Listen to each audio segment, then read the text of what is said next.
इस एकीकृत transit corridor के अंतर्गत 6 लेन टनल और 5 अंडरपास राष्ट्र को समर्पित किए जा रहे हैं। विकास जन केंद्रित हो, ईज ऑफ लिविंग को बेहतर बनाए, जन आकांक्षाओं को पूरा करे, देश निर्माण को मजबूत आधार दे। माननीय प्रधानमंत्री जी की इसी सोच को प्रदर्शित करती है पुनर्विकसित प्रगति मैदान परियोजना, जिसका ट्रैफिक कंपोनेंट है प्रगति मैदान एकीकृत ट्रांजिट कॉरिडोर। बहुत बहुत आभार माननीय प्रधानमंत्री जी। केंद्रीय मंत्रिमंडल के मेरे सहयोगी श्री पीयूष गोयल जी, हरदीप सिंह पुरी जी, श्री सोम प्रकाश जी, अनुप्रिया पटेल जी, अन्य जनप्रतिनिधि ने, अतिथिगण, देवी और सज्जनों, मैं दिल्ली के लोगों को, नोएडा गाजियाबाद के लोगों को, एनसीआर के लोगों को और देश भर से दिल्ली जिनको आने का अवसर मिलता है उन सबको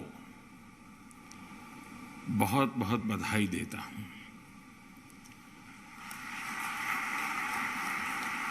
आज दिल्ली को केंद्र सरकार की तरफ से आधुनिक इंफ्रास्ट्रक्चर का एक बहुत ही सुंदर उपहार मिला है। अभी जब मैं टनल से गुजर रहा था तो मन में बहुत सी सारी बातें आ रही थी। इतने कम समय में इस इंटीग्रेटेड ट्रांजिट कॉरिडोर को तैयार करना जरा भी आसान नहीं था। जिन सड़कों के इर्द गिर्द ये कॉरिडोर बना है वो दिल्ली की सबसे व्यस्ततम सड़कों में से एक है। हर रोज लाखों गाड़ियां गुजरती हैं और ये जो टनल बनी है उसके ऊपर तो 7 रेलवे लाइंस गुजर रही है। इन सारी मुश्किलों के बीच कोरोना धमका, उसने एक नई परिस्थितियां पैदा की और हमारे देश में ऐसे कुछ भी काम करो तो जुडिशरी के दरवाजे खटखटाने वाले लोगों की भी कमी नहीं है। हर चीज में अड़ंगे डालने वाले होते होते ही है। अनेक मुसीबतें पैदा होती हैं देश को आगे ले जाने में। इस प्रोजेक्ट को भी वैसी कठिनाइयों से गुजरना पड़ा, लेकिन ये नया भारत है, समस्याओं का समाधान भी करता है, नए संकल्प भी लेता है और उन संकल्पों को सिद्ध करने के लिए अहर्निश प्रयास करता है।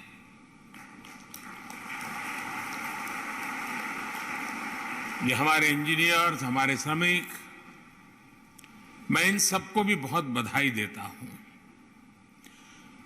उन्होंने जिस जीवटता के साथ, परिश्रम के साथ और बहुत ही कोऑर्डिनेटेड एफर्ट्स के रूप में और एक प्रोजेक्ट मैनेजमेंट के उत्तम उदाहरण को प्रस्तुत करते हुए इस प्रोजेक्ट को पूरा किया है। जिन मेरे श्रमिक भाई बहनों ने अपना पसीना बहा है, वे सब, उन सबको मैं हृदय से बहुत बहुत बधाई देता हूं, उन सबका अभिनंदन करता हूं। ये integrated transit corridor Pragati Maidan प्रदर्शनी स्थल को 21वीं सदी की आवश्यकताओं के अनुसार ट्रांसफॉर्म करने का अभियान का हिस्सा है। दशकों पहले भारत की प्रगति को भारतीयों के सामर्थ्य, भारत के प्रोडक्ट्स, हमारी संस्कृति को शोकेस करने के लिए प्रगति मैदान निर्माण हुआ था। लेकिन उसके बाद भारत बहुत बदल गया, भारत का सामर्थ्य बदल गया, हमारी जरूरतें भी कई गुना बढ़ गई। लेकिन ये दुर्भाग्य है कि प्रगति मैदान की ज्यादा प्रगति नहीं हुई, वरना इस प्रगति मैदान की सबसे पहले प्रगति होनी चाहिए थी, वो ही छूट गया। 1.5 दशक पहले यहां सुविधाओं के विस्तार का प्लान बना तो था कागज पे,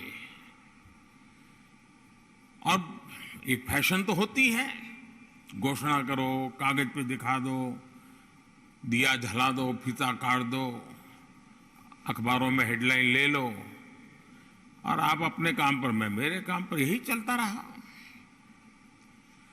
देश की राजधानी में विश्व स्तरीय कार्यक्रमों के लिए स्टेट ऑफ द आर्ट सुविधाएं हो, एग्जीबिशन हॉल हो, और इसको ध्यान में रखते हुए आज देश के कई हिस्सों में इन बातों को ध्यान में रखते हुए भारत सरकार निरंतर काम कर रही है।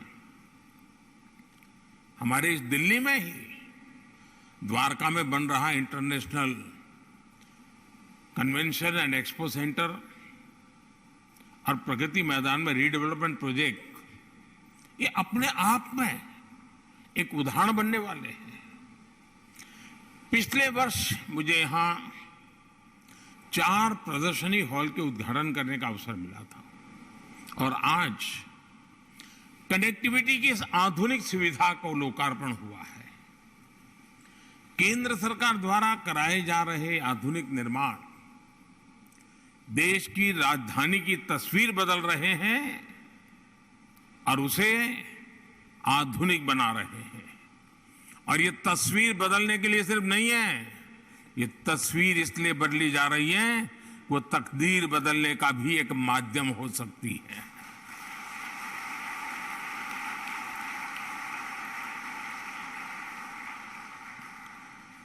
साथियों, दिल्ली में केंद्र सरकार जितना जोर आधुनिक इंफ्रास्ट्रक्चर पर है, मॉडर्नाइजेशन पर है, इसका सीधा सीधा परिणाम और इसके पीछे का स्पष्ट उद्देश्य ईज ऑफ लिविंग पर है। सामान्य मानवीय की असुविधा कम हो, उसके जीवन में सुविधाएं बढ़े, सहजता, सरलता, स्वाभाविकता, ये व्यवस्थाओं के माध्यम से उसे उपलब्ध हो। और साथ साथ अब जब भी हम विकास करें तो वो एनवायरमेंट कॉन्शियस प्लानिंग होना चाहिए, एनवायरमेंट के प्रति सेंसिटिव होना चाहिए, क्लाइमेट की चिंता करने वाला होना चाहिए। इन सब बातों को साथ रख करके आगे बढ़ रहे हैं। पिछले साल मुझे डिफेंस कॉम्प्लेक्स के लोकार्पण का भी अवसर मिला था। हमारे देश का दुर्भाग्य है कि बहुत सी अच्छी चीजें, अच्छे उद्देश्य से की गई चीजें, वह ऐसी राजनीति के रंग में फंस जाती हैं और मीडिया की भी मजबूरी हो जाती है, टीआरपी के कारण उसको भी उसी में घसीटे जाना पड़ता है। मैं ये उदाहरण आपको देता हूं इसलिए आपको समझ आएगा कि क्या हुआ। जो दिल्ली से परिचित हो भली भांति जानते हैं कि डिफेंस से जुड़े सारे अहम काम दूसरे विश्व युद्ध के बाद, यानी कितने साल हुए आप अंदाज कर सकते हैं।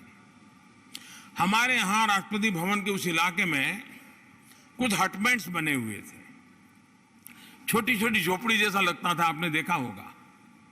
सारे काम उसी में चलते थे, वो जर्जरित हो चुके थे और बहुत विशाल जमीन पर वो फैले हुए थे। उसके बाद सरकारें तो बहुत बनी,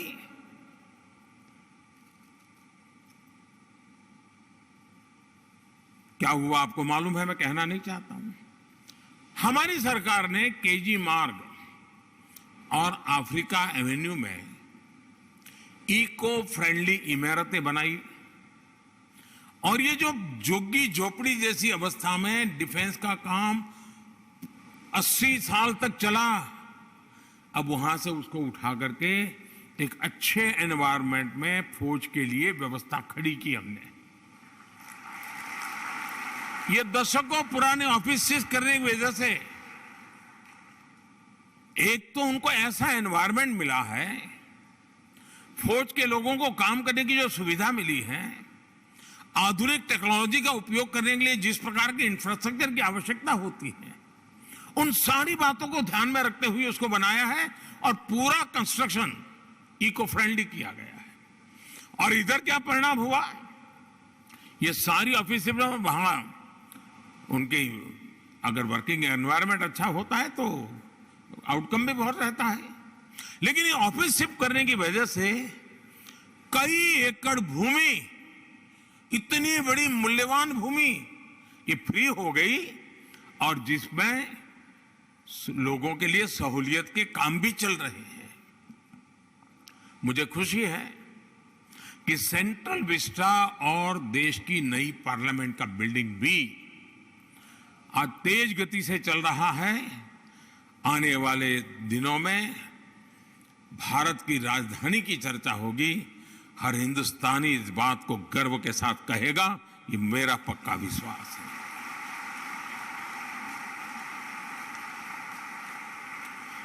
साथियों, ये जो इंटीग्रेटेड ट्रांजिट कॉरिडोर हमारी सरकार ने बनवाया है, उसमें भी आधुनिक इंफ्रास्ट्रक्चर और एनवायरनमेंट का यही विजन, यही तालमेल है। प्रगति मैदान के आसपास का ये पूरा क्षेत्र दिल्ली के सबसे व्यस्त क्षेत्रों में से एक है। सालों साल यहां लोगों को ट्रैफिक की गंभीर समस्या से जूझना पड़ा है। आईटीओ चौराहे पर कितनी अधिक दिक्कत आती रही है, ये हम सभी बहुत अच्छी तरह जानते हैं। और मेरे जब कार्यक्रम बनते हैं तो मैं 50 बार सोचता हूं, मेरे एसपीजी वगैरह को कहता हूं कि भाई या तो सुबह 5 बजे मुझे निकाल दो, लोगों को परेशानी ना हो, या रात को देर से निकालो वहां से, दिन में मेहरबानी करके उस रास्ते से मत लीजिए, लोग परेशान होते हैं। मैं जितना बच सकूं बचने की कोशिश खुद करता रहता हूं, लेकिन कभी कभी मजबूरियां हो जाती हैं। आज ये रचना के कारण ये जो 1.5 किलोमीटर से अधिक लंबी सुरंग बनी है, ये जो टनल बनी है, इससे पूर्वी दिल्ली, नोएडा और गाजियाबाद की तरफ से रोजाना आने जाने वाले हजारों साथियों को बहुत बड़ी राहत मिलेगी। इस इंटीग्रेटेड ट्रांजिट कॉरिडोर से दिल्ली के लोगों का समय बचेगा, गाड़ियों का ईंधन बचेगा। अभी मुझे प्रेजेंटेशन दे रहे थे, उसमें बताया था कि 55 लाख लीटर पेट्रोल की बचत होने वाली है, यानी ये नागरिकों के जेब में पैसे बचने वाले हैं। अगर मैं किसी को 100 रुपए देने की घोषणा करूं तो मेरे देश में हेडलाइन बन जाती है, लेकिन मैं अगर ऐसी व्यवस्था करूं जिसके कारण उसके 200 रुपए बचते हैं, वो खबर नहीं बनती है, उसका महात्मा ही नहीं है, क्योंकि उसमें पॉलिटिकल माइलेज नहीं है। लेकिन देश का भला करना है तो हमने स्थायी व्यवस्थाओं को विकसित करते हुए जन सामान्य की सुविधा और उसका बोझ कम करने की दिशा में हम काम कर रहे हैं। अब ट्रैफिक जाम बचेगा, दिल्ली का पर्यावरण भी बचेगा। हम आराम से कह देते हैं टाइम इज मनी, बड़ी सरलता से कहते हैं। अब ये टनल बनने से कारण टाइम बचेगा तो कितना मनी बचेगा ये भी तो सोचना चाहिए। लेकिन कहावत के लिए टाइम इज मनी ठीक है, लेकिन यहां भारत सरकार की इस योजना से टाइम बच गया तो मनी बच गया, वो बताने के लिए कोई तैयार नहीं है। यानी हमने सोचने के तरीके को भी हमारी पुरानी आदतें, पुराने बॉक्सेस में चीजें डाल डाल करके देखने के बजाय बाहर आने की जरूरत है। एक अनुमान है कि जितना इस कॉरिडोर की वजह से प्रदूषण कम होगा, वैसा करने के लिए, जैसा हमारे पीयूष भाई ने बताया, 5 लाख पेड़ से जो मदद मिलती है, वो मदद इस टनल के कारण मिल जाने वाली है।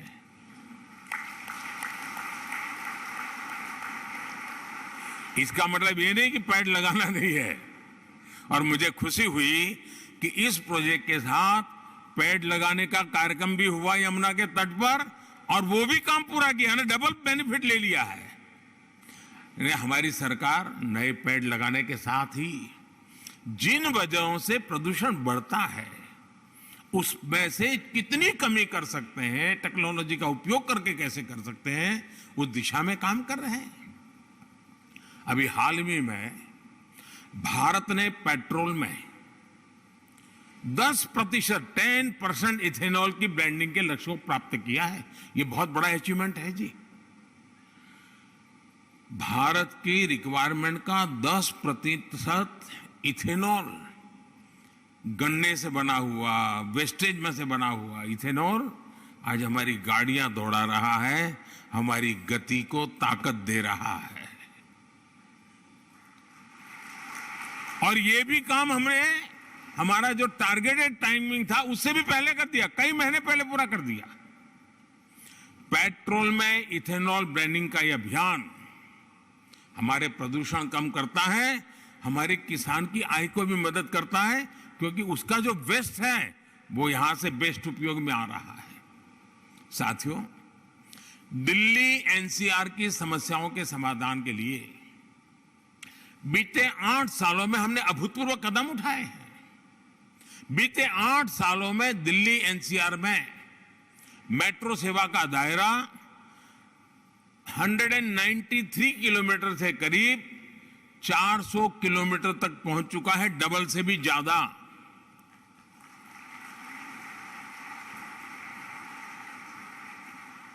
अगर कुछ नागरिक व्रत ले लें कि मैं कम से कम 10% मेरा जो ट्रैवलिंग के लिए अब व्हीकल का उपयोग करता हूं, मैं 10% मेट्रो का उपयोग करूंगा। हो सकता है मेट्रो पे थोड़ा भीड़ बढ़ेगी, लेकिन इतना छोटा सा कर्तव्य भी हमारे दिल्ली की जिंदगी को कितनी मदद कर सकता है, और एक नागरिक के साथ एक कर्तव्य भाव का आनंद कितना मिल सकता है, वो भी एक अनुभव का विषय है। और कभी कभार सामान्य जनों के बीच में जाकर के ट्रैवल करने का भी एक अलग आनंद होता है। उनकी जिंदगी को जानने समझने का उन 5-10 मिनट में भी थोड़ा सा अवसर मिल जाता है। यानी मल्टीपल बेनिफिट है। और अगर मेट्रो में पैसेंजर की संख्या जरा ज्यादा रही तो इकोनॉमिकली भी वायबल बनेगा। हम सब मिलकर के की चीजें चलाएंगे तो कितना बड़ा फायदा होगा। देखिए, दिल्ली एनसीआर में मेट्रो के बढ़ते नेटवर्क की वजह से हजारों गाड़ियां अब सड़कों पर कम चल रही है, वो ज्यादा हो सकती है, और इससे भी प्रदूषण कम करने में बहुत मदद मिली है। ईस्टर्न और वेस्टर्न पेरिफेरल एक्सप्रेसवे में भी दिल्ली को बहुत राहत मिली है। हजारों ट्रक सीधी सीधी बाहर से निकल जाती है। दिल्ली की इंटरस्टेट कनेक्टिविटी पर अभूतपूर्व स्केल, अभूतपूर्व स्पीड आज पहचान बन चुका है काम का। अब देखिए, दिल्ली मेरठ एक्सप्रेसवे ने दिल्ली मेरठ के बीच की दूरी को सिर्फ 1 घंटे भर में पहुंचा दिया है। पहले के किसी लोग जो हरिद्वार ऋषिकेश जाने की आदत रखते थे और देहरादून जाने की आदत रखते थे, 8-8, 9-9 घंटे लगते थे। आज 4 घंटे, 4.5 घंटे में आप वहां पहुंच जाते हैं दिल्ली से निकल करके। और समय की ताकत क्या होती है। मैं अभी काशी रेलवे स्टेशन पे गया था, वहां का सांसद हूं तो जरा और वहाँ भी लोगों को तकलीफ ना हो तो रात को 1-1:30 बजे चला जाता हूँ। तो मैं काशी रेलवे स्टेशन पर गया, मैंने कहा देखूं क्या क्या व्यवस्था है नागरिकों के लिए। तो सब देख रहा था, फिर मैं वहाँ के जो रेलवे का काम देखते थे उन लोगों से मैंने पूछा कि ट्रैफिक के संबंध में, ट्रेनों के संबंध में। तो उन्होंने मुझे बताया कि साहब यहाँ वंदे भारत ट्रेन, उसकी डिमांड बहुत है। मैंने कहा भाई वो तो थोड़ा महंगी भी है। और नहीं बोले साहब, आज गरीब व्यक्ति सबसे ज्यादा वंदे भारत में जाना चाहता है, मजदूर वर्ग के लोग वंदे भारत में जाना चाहते हैं। मैंने कहा क्यों भाई, थोड़ा टिकट का पैसा तो ज्यादा लगता है उसमें। बोले साहब हमने भी आश्चर्य हुआ, हमने पूछा कि वंदे भारत में इतना रिजर्वेशन कैसे होता है, इतनी भीड़ कैसे होती है। तो उन्होंने पैसेंजर से पूछा, उन्होंने कहा देखिए भाई आपके वंदे भारत ट्रेन में हमें सामान रखने की जगह बहुत मिलती है, और गरीब आदमी है अपने घर से खाना उठा करके ले आता है, तो वो जगह मिल जाती है। और दूसरा उसने कहा कि हमारे 3-4 घंटे हम जल्दी पहुंचते हैं तो उतने घंटे हमको काम तुरंत करना मिल जाता है, तो कमाई शुरू हो जाती है हमारी। अब देखिए सामान्य मानवी की सोचने का तरीका कितना बदला है, और हम पुरानी सोच से कहते रहेंगे देखो वंदे भारत ट्रेन ले आए, महंगी ट्रेन ले आए। लोगों की सोच के साथ जो डिस्कनेक्टेड है, इनको पता ही नहीं चल रहा है बदलाव कैसे आ रहा है। और मेरे लिए प्रसन्नता का विषय था कि एक बदलाव हिंदुस्तान का सामान्य मानवी किसको ऐसे को कैसे अडॉप्ट कर रहा है। अब आज देखिए Delhi Mumbai expressway, Delhi Dehradun expressway, Delhi Amritsar expressway, Delhi Chandigarh expressway, Delhi Jaipur expressway, कितने प्रोजेक्ट्स भारत की राजधानी को दुनिया की सबसे बेहतर कनेक्टेड राजधानियों में से एक बनाने का सामर्थ्य रखते हैं। और जब ये काम पूरा होगा तब बनेगा।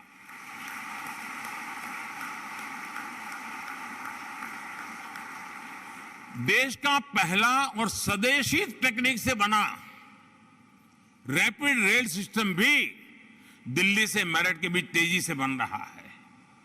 हरियाणा और राजस्थान को दिल्ली से जोड़ने के लिए भी ऐसे ही रैपिड रेल सिस्टम पर काम चल रहा है। ये प्रोजेक्ट जब तैयार हो जाएंगे तो देश की राजधानी के तौर पर दिल्ली की पहचान को और मजबूत करेंगे। इनका लाभ दिल्ली एनसीआर में रहने वाले प्रोफेशनल्स को होगा। हमारे युवा वर्ग, हमारे विद्यार्थी, स्कूल जाने वाले बच्चे, ऑफिस जाने वाले लोग, टैक्सी चलाने वाले हमारे साथी, ऑटो चलाने वाले हमारे साथी, हमारे व्यापारी बंधु, हमारे छोटे दुकानदार, इन सभी को यानी समाज के हर तबके को इसका बहुत फायदा मिलेगा। साथियों, आज देश पीएम गति शक्ति नेशनल मास्टर प्लान के विजन पर चलने पर उसके कारण आधुनिक मल्टीमोडल कनेक्टिविटी का बहुत तेजी से निर्णय प्रक्रिया बढ़ रही है। मैं अभी धर्मशाला में था, देश के सभी राज्यों के मुख्य सचिवों से मेरा मिलना हुआ, और मेरे लिए इतना सुखद आश्चर्य था जब राज्यों के मुख्य सचिव ने गति शक्ति का महात्म्य जिस प्रकार उन्होंने समझा, जिस प्रकार से उन्होंने उपयोग किया है, और बड़े से बड़े प्रोजेक्ट का प्लानिंग वो बता रहे थे कि साहब जिस काम में हमें 6-6 महीने लगते थे, इस गति शक्ति की टेक्निकल व्यवस्था के कारण, कोऑर्डिनेशन के कारण, प्रोजेक्ट ओरिएंटेड अप्रोच के कारण 6 महीने का काम 6 दिन में होने लगा है।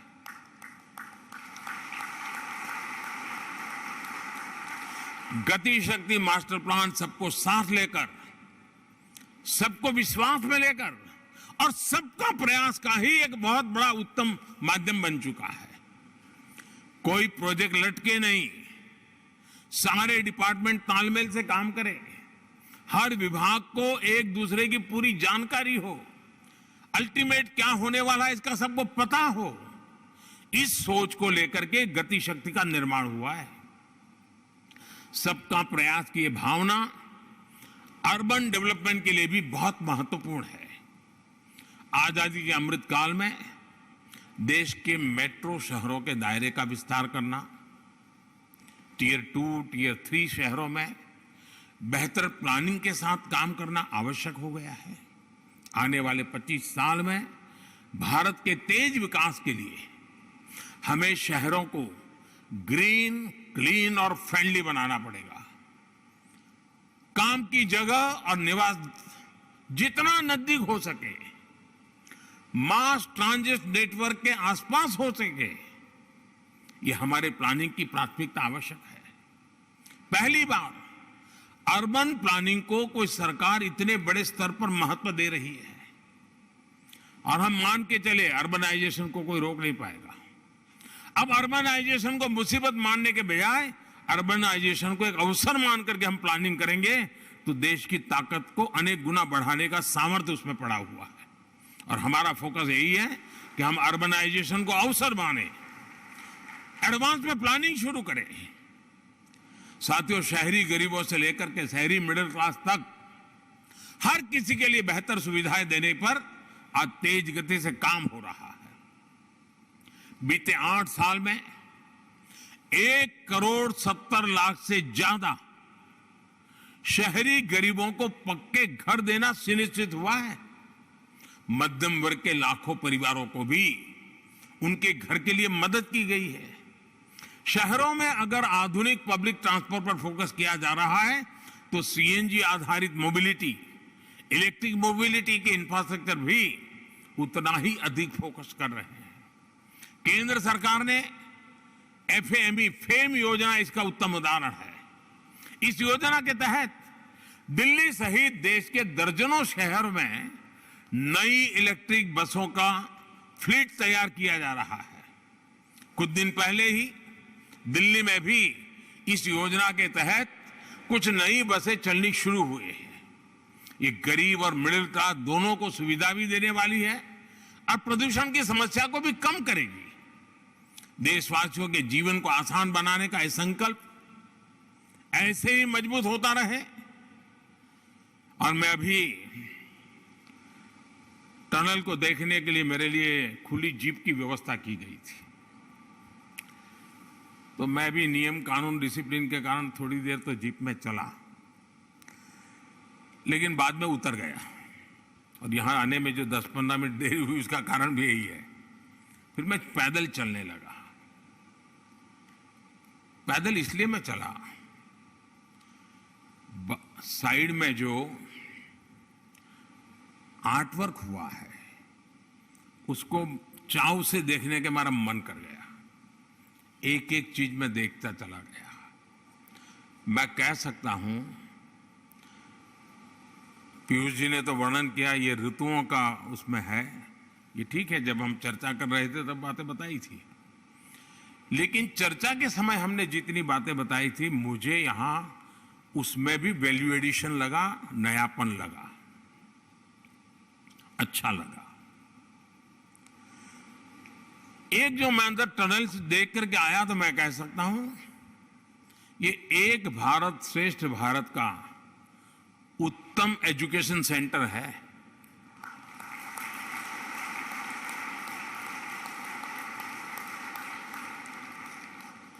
मैं नहीं जानता हूं दुनिया में कहां क्या होगा, लेकिन ये देखने के बाद मैं कह सकता हूं शायद टनल के अंदर कहीं पर भी इतनी लंबी आर्ट गैलरी नहीं होगी। इतनी बड़ी लंबी आर्ट गैलरी बन गई है। भारत को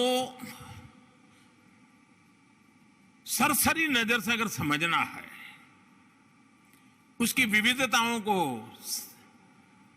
उसके उमंग उत्साह की पलों को पाना हो तो ये टनल की यात्रा करके कोई आएगा, वो विदेशी होगा तो भी वो महसूस करेगा, अच्छा नागालैंड ऐसा है, केरल ऐसा है, जम्मू कश्मीर ऐसा है। यानी इतनी विविधताओं से भरी हुआ वो आर्ट वर्क है और वो भी हाथों से तैयार किया हुआ काम है।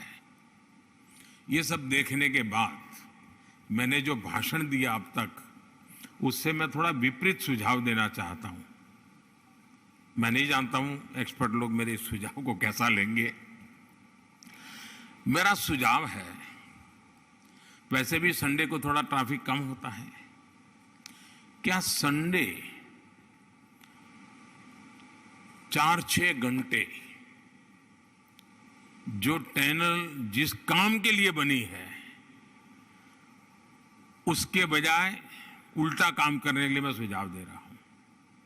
संडे को 4-6 घंटे किसी भी व्हीकल को वहां एंट्री न दी जाए और हो सके तो स्कूल के बच्चों को पैदल ये आर्ट गैलरी दिखाई जाए, बहुत बड़ी सेवा होगी।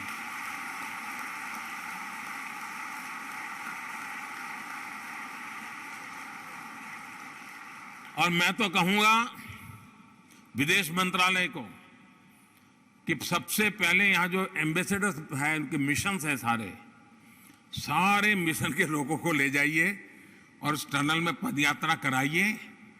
वहां जाते ही पता चला, हाँ ये गांधी जी आए, पता चलेगा हाँ ये कुछ भगवान कृष्ण से जुड़ी हुई कोई चीज है। यहां देखते ही पता, हाँ ये असम के नृत्य दिख रहे हैं। इसके साथ साथ अच्छी टेक्नोलॉजिकली ऑटो पायलट ईयरफोन के द्वारा गाइड की व्यवस्था भी हो सकती है। और कभी कभार तो भले कम क्यों न, 10 पैसा क्यों न, लेकिन टिकट करके लोगों को भेजेंगे तो उसको फालतू लोगों का जाना आना भी बंद हो जाएगा और सही तरीके से उपयोग होगा, उसका काउंटिंग भी होगा।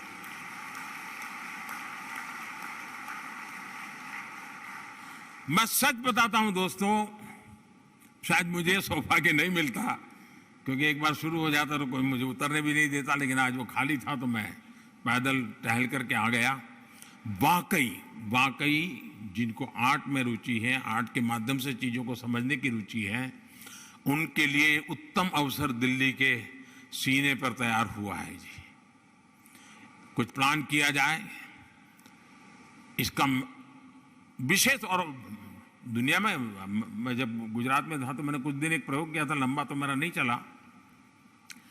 अहमदाबाद में एक बहुत ही ट्रैफिक वाला रास्ता था, तो मैंने एक तय किया था कि महीने में फलाना दिवस, आज भी तो मैं भूल गया, उस रोड पर कोई व्हीकल अलाउ नहीं करेंगे। वो रोड बच्चों के लिए होगा, एवरी चाइल्ड मैटर्स। वो बच्चे उस पर क्रिकेट खेलना है तो फिर उसको लगना चाहिए, मेरी भी तो इस शहर में कोई औकात है, उसको लगना चाहिए।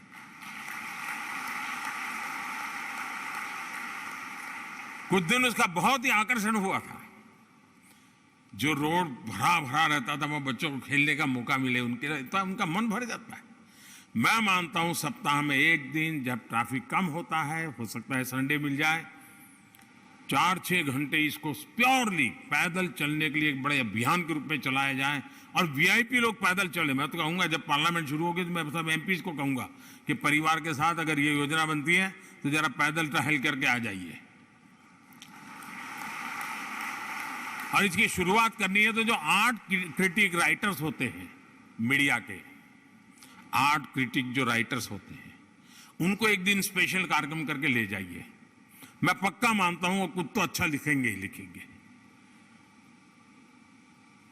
इस बात को सही ढंग से पहुंचाने के लिए अच्छा काम हुआ है जी, इसका हम उपयोग करें। साथियों, दिल्ली के आसपास जो ये कनेक्टिविटी बन रही है, वो सिर्फ जाने आने की सुविधा हम न सोचे, जैसे दिल्ली, नोएडा, गाजियाबाद, इन सब के लोगों के साथियों सुविधा मिली है, लेकिन इसका एक बहुत बड़ा लाभ होता है, अर्बन बर्डन कम करता है। अगर उसको आने जाने की सुविधा मिल जाए तो सोचता है दिल्ली में इतना महंगा जीवन जीने के बजाय मैं गाजियाबाद में रहूंगा, मैं मेरठ में रहूंगा, जरूरत पड़ी चला आ जाऊंगा, पहले की तुलना में तो आधे घंटे में पहुंच जाता हूं।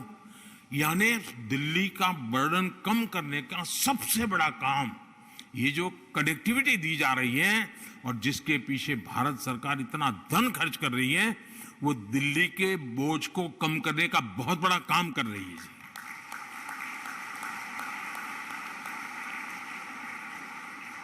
साथियों, मैं आज जो लोग यहाँ हैं, अगर आपको समय हो और अभी ट्रैफिक चालू न कर दिया हो तो मेरा आपसे तो आग्रह है कि जरूर आप थोड़ा पैदल जाकर के आइए। और मेरी बात में दम है, तो लोगों को प्रेरित कीजिए और डिपार्टमेंट को भी मैं कहूँगा, सरकार के सब अधिकारियों को जरा इस पर सोचें। बहुत बहुत धन्यवाद। आप सबको बहुत बहुत शुभकामनाएं।